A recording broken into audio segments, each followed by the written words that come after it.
Hey everyone, this is Stephen Ellis, the prospect analyst and associate editor for Daily Faceoff. And these are three of the most interesting prospects that we've seen move at the trade deadline over the last decade, brought to you by Charm Diamond Centers. Let's start off with Ryan Lindgren, New York Rangers. When the Boston Bruins traded him a couple years ago as part of that Rick Nash trade, it was one where you looked at it and said, okay, it's a second round prospect. Whatever, it's kind of a throwaway piece. But what Ryan Lindgren really has been able to do the last couple of years for the Rangers is just solidify that blue line.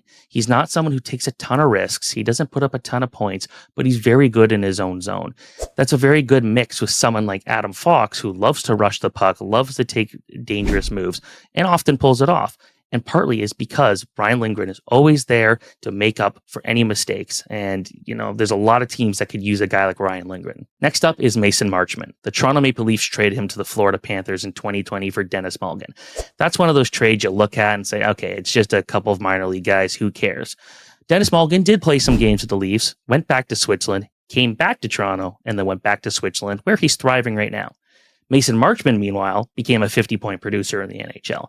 Started with the Florida Panthers, he signed with the Dallas Stars, and that's where he is currently playing some of the best hockey of his career. He's a top six threat on a team that could go the distance this year and win the Stanley Cup. And Mason Marchment has been just so good the whole time, so you love to see that. Number 3 is one of my favorite defensemen to watch in the NHL, and that's Sean Durzi.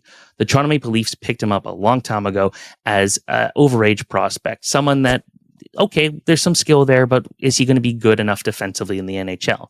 Then you're seeing with LA, just some great numbers. He ends up going to Arizona, plays even better. He's a top 4 player on that team. And right now, I think with all the injuries that he's had this year, Utah just did not look the same without him. When he's in the lineup, Utah's a much more dangerous team. And he was part of that Jake Muzzin trade, which was a tough one for the Kings to make at the time because Muzzin was a key piece. Unfortunately for Toronto, Muzzin didn't end up playing too much, and now he's on the scouting side of things. But Sean Durzi, he's one of the better young defensemen in the league and someone you definitely got to keep an eye on. So those are 3 of the more notable prospects that we've seen get traded at the NHL trade deadline over the past decade.